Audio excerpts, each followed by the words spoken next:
my jam, I feel good. Mr. Lindzon, how are you? I'm another day older. You and I have been talking about Robinhood since 2014. Is that right? 2013, I think you came to Stucktoberfest, and well, you were always coming to Stucktoberfest, but I think it was. It was like a Lindzon Palooza or one of these kind of things. Yeah, back then it was called Lindzon Palooza. Now it's just our social leverage events. No Palooza. Everybody's a Palooza, and so we're more. We zig when other people are zagging sometimes, especially around cultural stuff. But anyways, we believe, as you do, in community, and we've been sharing these ideas. And it was a stock event. We were basically, it was always a cool thing because it was more fintechy, and guys like you were like into that shit. Because I wasn't familiar, still not very familiar with like venture capital and fintech, and I was able to learn, and I was like the one public markets guy there. So I'm like hanging out with, guys that know a lot about things that I'm interested in that I just simply, I'm just not at their level. So that was always a good experience for me. At the time we were like, hey, this can be $1 billion company. That was my thinking. Billion. Back in 2014, when I was telling people the $1 billion idea, that was a lot, right? Like there were not many unicorns. Like Uber was just getting started, and UberX and Airbnb. No one would have thought those companies would be this big. And so $1 billion was really still $1 billion. And some of my biggest mistakes already, even though I've done well with Robinhood, are selling some early, because $1 billion was $1 billion. That was what you did. But it's really an incredible ride. I think a lot of it is the Fed. A lot of it is just internet scale. We've seen the internet is bigger than what hedge funds believe. The Fed, like the internet, is not just a mob, it's just permeated every aspect of our lives, and everybody's connected, and no one's really obviously people are harnessing, whether it's TikTok or Facebook but the financial markets are digesting, and you and I are learning in real time how big this is. The game of the markets is now in everybody's hands, and I don't think anybody really understood the scale, including myself. Do you think 60 billion? Well, I think here's my take, because I've sold some along the way, not since its IPO, but I talk about the 8 to 80. I talk about digital rare assets, right? Bitcoin's a digital rare asset, but I've always said like Spotify is a digital rare asset, Shopify is a digital rare asset, Twitter is it's not about. I'm not saying it shouldn't be about cash flow, and valuations aren't stupid. I'm not commenting on all that, because we've long been in that era where like you've been wrong if you've been out of the market because of valuation. And so again, this goes to internet, Scott. I think there's some companies that are rare digital assets, and I never really fully believed that about Robinhood. But with price, as Helene Meisler says, as price changes, so does sentiment. My sentiment has changed as the price has gone up over the years, because there's moats that they have, right? First, it was just a UI moat, and that's why I thought it could be $1 billion company based on, which was just the feature of free trading and a UI. And they got there. And then they had to execute a business plan, and we could argue about their business plan, but payment forward flow has been around forever. And why do people have such a problem with that? Like, what is people so angry about? Well, I don't think that many people are angry. I think the loudest people are angry, because there's no argument there, because they'd be shutting down a lot of firms. Yeah. But I'm all for change. If there's a better solution, but if you look at DriveWell's numbers, which is kind of a modern Apex, and we're an investor in a competitor called Alpaca. But if you look at their data, which, and they power Square and everything, the amount of people doing fractional shares would argue that anybody arguing against payment for order flow is arguing against their own account, because 70% of people are doing fractional ownership, which was what the whole point of payment for order flow is, allow people to participate. Maybe, and again, it's hard, I don't have the research to do this, but I wish media would. Maybe it's, maybe do people just want passive investing? And obviously they don't. Passive investing has had fractional ownership forever. And now we've just unbundled fractional ownership for everybody with Robinhood. So I think the 60 billion number, who knows? I think it's a rare digital asset, which makes it priceless, which means until someone breaks through their moat, then it's priceless. And by now they have a few moats. They have the UI moat, they have a cost structure moat, because you argue about if they're worth as much as IB or Schwab, but they're doing it with a fraction of the people, and they're doing it a fraction of the cost, and they're doing it a fraction of the marketing costs, the customer acquisition. And they have these customers probably for 40, 50 years if they execute right, where Schwab's customer is much older, and eventually that money passes down. Then they have a regulation mode. So we can argue about how screwed up the GameStop trade was, but it's behind us. Like, it is what it is. We can't cry over what's messed up about it. What was messed up about the GameStop trade? What about it? Yeah, what was messed up about the GameStop trade? It seemed pretty normal. Well, they got a capital call, I imagine, and they stopped trading, and the stock went down. But what's wrong with that? Well, I think some people got screwed and they couldn't sell. So what? What's that? Or they couldn't. Isn't that the risk of having one account and not having? No. I mean, I appreciate that, but I'm just telling you the story. I agree with you. Why are people upset about? Like, that's not anything new. Because they have Twitter. My big question is. My big question on the whole thing, and this isn't just now, Howard. I remember back then, because you always give me credit. Like, for me, Robinhood was a no-brainer. I'm like, this thing's going to be a beast. I got it from the start, and just people were. I'm not going to call out any firms, but there were other very popular discount brokerages firms that we have friends that work there or did work there, and they were very upset about the whole Robinhood thing, and they couldn't believe that I was so bullish. This was 6 years ago. They couldn't believe I was so bullish on the company, but to me it was a no-brainer, and I feel like just in general it brings out anger, and I kind of never understood why. Yeah, I don't either, but I joke about whether it's the profits of Lyft. I'm online joking about these companies too. So I get when people joke about they don't like Robinhood or they don't. It's just part of the game. And but going back to the 60 billion, so they got the moat of internet scale. Now they have a regulation moat because they paid the fines. And for people that think their fine was great, they just fined Schwab $200 million. For complete marketing scams around, I hate to use the word scam. So complete marketing, well, they got called on it, like $200 million for bad marketing of a robo-advisor, which is, an okay product. But if you're gonna give people the unbundling tools and expect to go put that back in the jar and make people do passive investing, you're crazy. And passive investing was never passive. It was always active. It was index investing, and it was market cap weighted, and there was rotation going on. You just weren't in charge of pushing the buttons. So you have the regulation mode, and now you have the third thing, which is their valuation mode, which is, we can argue whether it's worth 10 billion or 60 billion, but they get it's 60 billion a day, and they can go do things with that currency that no one else can do. 60. So there remains execution risk. There remains, just like every company, right? How is Facebook $1 trillion and Twitter just 70 billion? That's execution. Robinhood doesn't have the same threat. They don't have a Facebook. They don't have a competitor at scale in the US that's even close. And I don't think, and here's as someone who would love to back the next Robinhoods, because, the world, that's fair.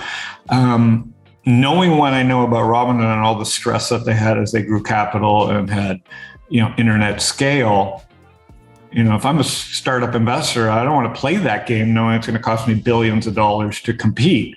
So I think the market realizes more than you think. And so now Robinhood's at escape velocity, which means the price could be anything. At some point, obviously the market corrects and valuations matter as a whole, but who's to say what the price is when it's running? And do I think it would double from the IPO price? Absolutely not. So who the hell knows? But it seems like a lot of people. It seems like a lot of people on the internet know exactly everything. But you didn't know that it was going to double overnight. But you did buy it, and you were already long, and it did double. Yeah. So I did buy it, and I'll tell you what I think happened on the day of the IPO. because everybody's asking me, my LPs and other friends. And again, I don't have any inside information, but what happened with me was I was using the app, not real money, just money.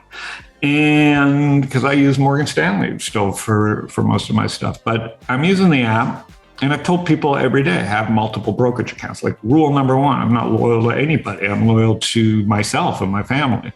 So have multiple brokerage accounts because I've had stuff blow up on me. Of course. So when I talk about Robinhood, I'm not saying put all your money with Robinhood. I'm saying it's a great product. You should be using it. That's case closed. But be responsible. The IPO thing blew my mind. Oh, and sorry, the fourth moat is this IPO product, and we'll get into that in a minute. So, for a couple of years they've been talking about we're going to do there's rumors they're going to do an IPO on their own product, and I'm like, interesting. And we know they have millions of customers. So there was a few IPOs that I submitted for, Duolingo being one. And I have to say, I was upset. Like I put in for shares and I didn't get any. So, as a user and as a customer and even as an investor, I'm like, maybe it's, I don't know what the inner mechanisms of how they choose who gets what shares, but it felt like the old days. I'm not getting shares.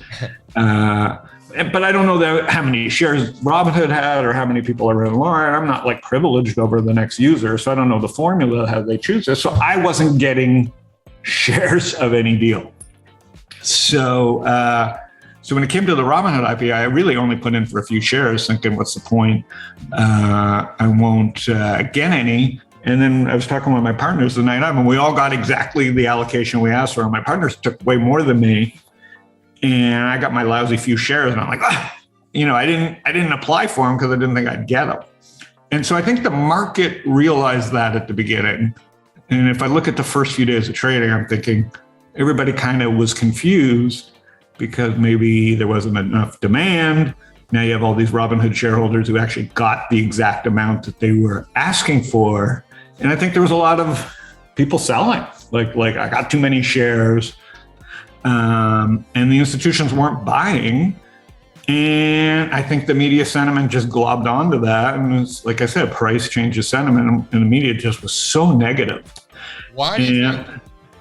That's their job. Their job is to be negative? No, their job is just to pile on, and they don't really have their own opinions. And I was getting torched. And I have no idea how the market works in general. I mean, the IPO did not open strong, but I think here's what happened is, you went into the weekend and it didn't really cave, and the people who needed to sell sold. And I think the institutions and people that really wanted to own it said, wait a minute, going into the weekend on Monday, and now you have just a complete panic the other way because it's a rare asset. And now they have an IPO platform.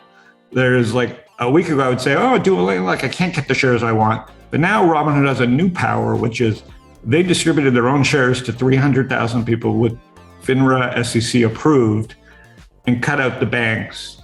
Who's to say they can't do this forever and really cherry pick who they want to be in their syndicate? And now you have to have a Robinhood account if you want to be an IPO. And now Robinhood has a 60 billion valuation to go buy companies and products that tie into some kind of premium product. So as the price goes up, the risk in a way goes down as long as they execute and as long as the market kind of stays as is. But we know that won't happen, and there'll be hiccups. So what are we doing? $150 stock, $200 stock? Let's talk about the actual stock. We can look at this chart here. Nice base over the first couple of days. Monster explosive move to start the week. Follow through. What else can you ask for, right?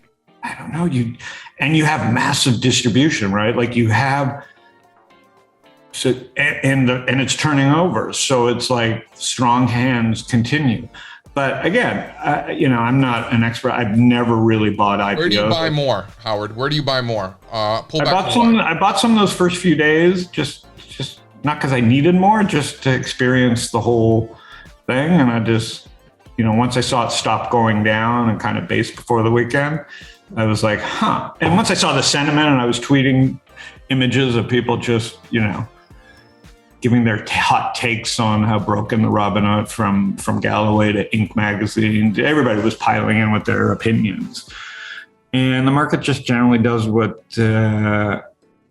it wants. So from here, I don't know. Like, people are asking me if they buy it in the 60s. I wouldn't. I can't tell people what they should do, but that's not my thing. But I have no idea. I think it's a rare digital asset, but at the valuation it's at today, I would expect more sellers than buyers. But we just don't know the meme economy and the squeezes, and I can't figure out the option stuff. And listen, why would I say I could figure it out? The hedge funds can't figure this shit out. I'd argue some of them probably did, some of them didn't. You can't really categorize. No, I'm saying they haven't figured out what went wrong in GameStop. Like, they're on their heels.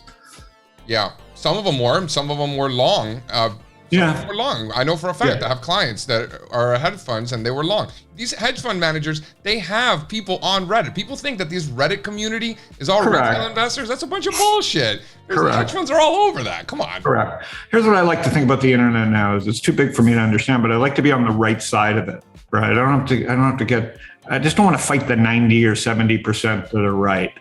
And stocks, once you learn how to read sentiment and read price, you start to get a feel for this. If you don't get it the first day, it takes years and years and years. And the internet, having Twitter and people like us and our mentors that we follow, helps speed up that process. That's all I can know. Some people, it's still going to take 10 years, but someone who was inclined to learn quicker than the next will now learn quicker than ever using StockTwits, Twitter, Reddit, whatever the tools, and Koifin and Robinhood and these tools. I mean, what a gift. We were looking through paper charts and waiting for the mailman to deliver us, That was terrible, Howard. Terrible. I can't even wait till the market closes to get my weekly closing prices, and I can't imagine waiting for the mailman to deliver it. Are you kidding me? That would suck. Yeah, I would get my milk and my investor's business daily. So anyways, it's been a good week. I think Robinhood became one of those rare digital assets this week, with more moats than most people. I don't know the market size. I don't know the potential market size. I think it's much bigger. Listen, it's in our 2 to 100 club, right? It's right in the sweet spot of that, heading to 100 billion valuation. I don't see why not. This sucker. I think rare digital assets get to 100 billion valuation, assuming the Fed doesn't do anything in the market. So the question is, what's your risk reward? Is it easy if you think it's going to get to 100 billion? The way I look at these things, then buy the dips at 30 to 50 billion, and don't chase breakouts. It's all contextual. One thing.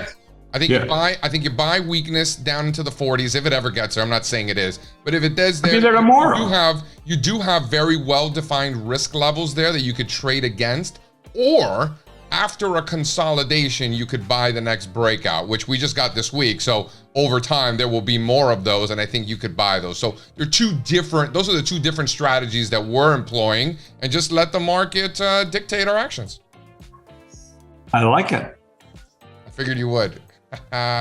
What's for dinner, Lindzon? Sushi? No, did a lot last night. The daughter's in town, nieces and nephews are in town. I got a couple LPs in town, some founders. We're working.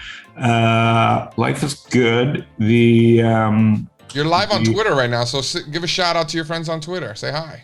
Thanks, everybody. I hope everybody had some fun with my silly tweets. Some people were like, Howard, you're taking it too serious. I go, no, that's exactly the opposite of what I do. I'm very busy and I'm farting on the internet, and that's what a tweet is. It's just another form of farting. It's been, I think that the point is we're participating and learning constantly. And I think when you're competing against everybody, it's the ultimate game. And I think every day I'm surprised by what the market does. And every day there's new people coming onto the platforms and participating in this. But in the end, fear and greed still rule. You have to know how to contain that and manage your own kind of fear and greed and behavior as well. All right, well, let's let Robinhood trade some. Let's get some more volume. Let's get some more days under the books. I think we only have 4, if I'm not mistaken. So let's get a few or 5 days. Correct. A few more days under the books, maybe a few weeks, and let's reevaluate once we get some more information. Deal? I mean, right now the markets are very strong. There's lots of ideas. You have to find good setups. That's kind of the idea. You're saying the stock market is strong? I think it's pretty strong. There's a I don't lot think of. it is at all. I think it's been incredibly weak for 6 months. I think the You've been strength of saying that, Robinhood- but I've seen a lot of stuff working. Remember, I don't. Yeah, I'm some not. stuff is working. It's not a lot of stuff. Most stuff Didn't has say a not lot. been working There- for 6 Maybe I months. said a lot, but I'm finding a stuff. lot of setups. But the fact that the market is, first of all, not strong, it's actually been very weak. The fact that Robinhood has been this strong in that weak environment, I think is an interesting tell. Yeah, like Moderna, there's like select really good strength. Right. And Pockets of strength is what we call it, right? yeah, but eventually the market's going to catch up, and I think the direction will resume in Do the you think trend. the market catches up, not the leaders catching down? I think the leaders will go sideways, and I think the market may surprise people here and start playing catch up again. I think there's some healthy rotation underneath. But again, we've survived a lot. Like China came down and smacked their stocks and changed the rules, and the market kind of held in. And not the Chinese stocks, as they shouldn't, but it didn't spill over into the U.S. So we'll see. I mean, Transport's getting hit. All the bank stocks continue to look terrible. There's most areas in the market continue to struggle. To your point, there are pockets of strength. Robinhood is one of them. So let's reevaluate in a couple of weeks after we get some more data. And in the meantime, funny, Straz is like, wait a minute, you're going to have Lindzon on a live stream? You can't edit that, right? I've been behaved. Well, thanks for having me. This is great. I love that you jerry-rigged this. Let's do this more often.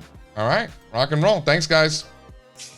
So good. I'm OG, overly grateful for the chance to kill the beat, bro. Cain and Abel ain't trying to lay low, peep the shine. Comfortable in my own skin, peace of mind.